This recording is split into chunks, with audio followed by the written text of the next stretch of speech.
Distinguished guests, ladies and gentlemen, a very good morning to all. I'm told that no good conference is complete without some slides. So as the only academic on stage, then I'm happy to oblige.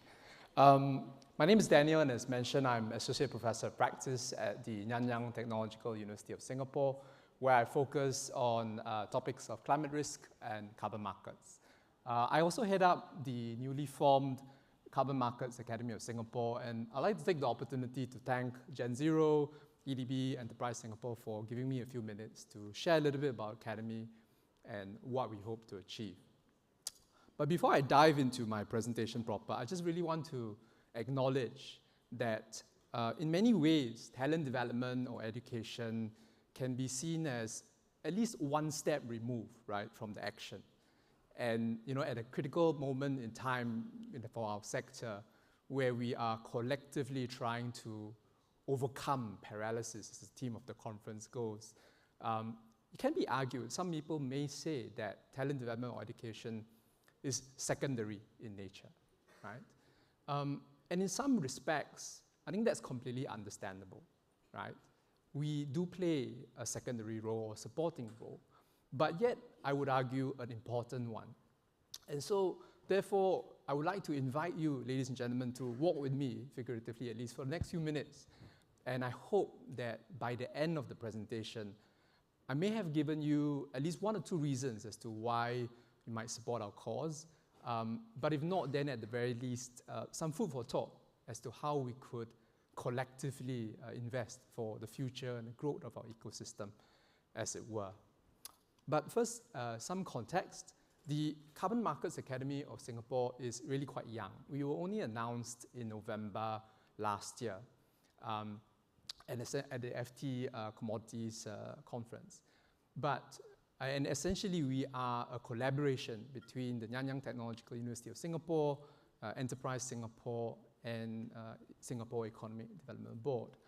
And the aim of the Academy is fairly simple. It is to support the talent development needs that are specific to the carbon services and trading sector in Singapore and hopefully the region as well. And at the Academy, we try to do this by focusing on three focus areas: education, insight, and engagement. And when we think about education, the way we think about it is we want to deliver what we call practice-oriented programs that help participants or students with practical knowledge, with skills that can be readily applied in industry roles. And we do this at the undergraduate level, at the postgraduate level, and certainly within the context of executive education as well. And you'll see a photo here from our flagship program, the Executive Certificate in Carbon Markets. It's a fairly comprehensive program, 9 days over 3 modules.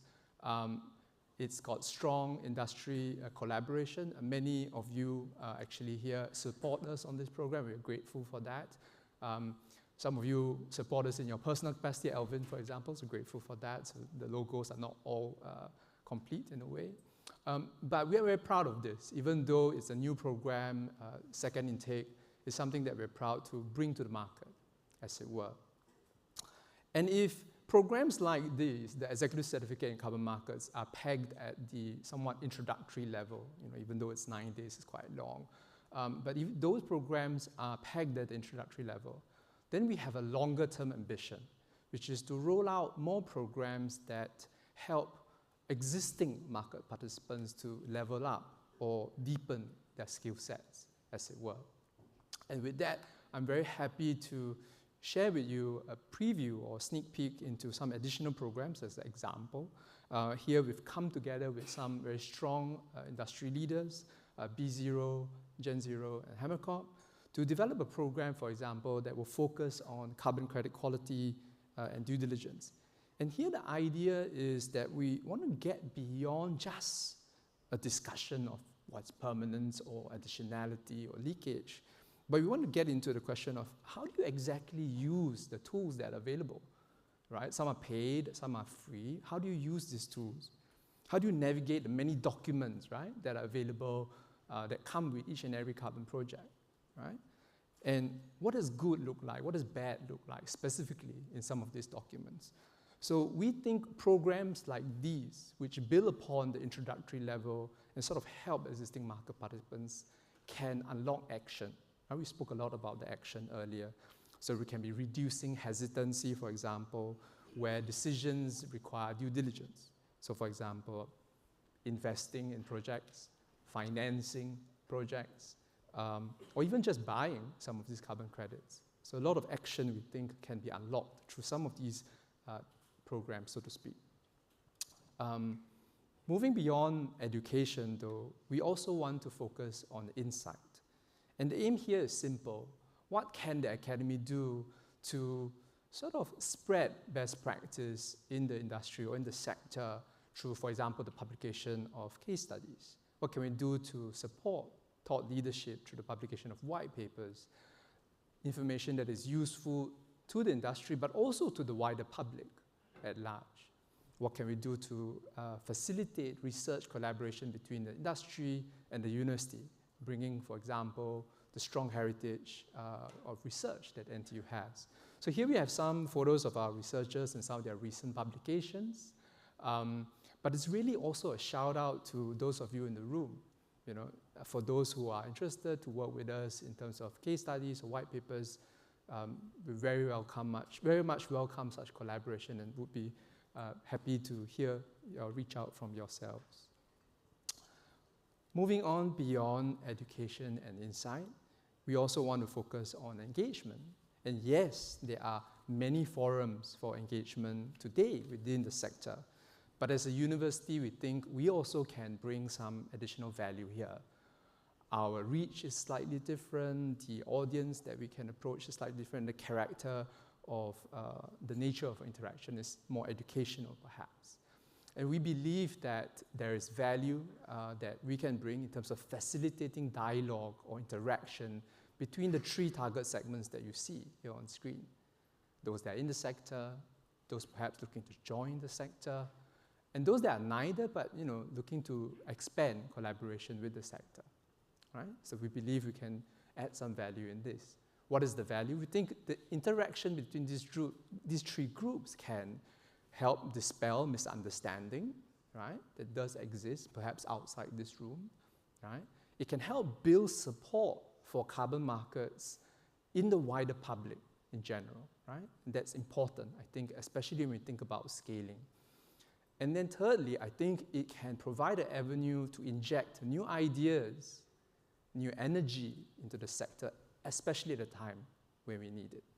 And you'll see some photos here from some of our events. We've been privileged to host some distinguished speakers on some of our events. And we hope perhaps we could extend and ask for your support going forward, right? Either as a speaker or as a participant. And with that, we might be able to do more of these, right? Going forward. This is my last slide. And it's a little bit of a pitch for the university, but essentially it is, for those of you who are not that familiar perhaps with the Nanyang Technological University, we are a world-class multidisciplinary university, and we do cover a lot of courses, a lot of programs that I think are relevant to the carbon services and trading sector. And here is just a selection of some courses that we have in the School of Environment, the Business School, that are quite relevant. We also have, beyond the research sort of environment that is strong in heritage, we also have a fairly vibrant business incubation scene.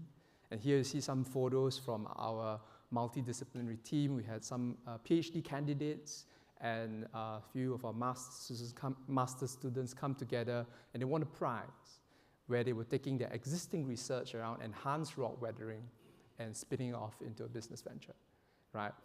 The main takeaway from this slide really is if as employers, right, as employers out there, if you're looking to resource internship positions, looking to resource graduate positions, and you believe that the academy can be perhaps of help to you, then please do reach out. We'll be more than happy to support you in that regard. With that, this really concludes my presentation, and I hope that this brief sharing about the academy, what we are, what we hope to achieve, can perhaps inspire some further collaboration between yourselves and the academy. Thank you very much, ladies and gentlemen, for your attention.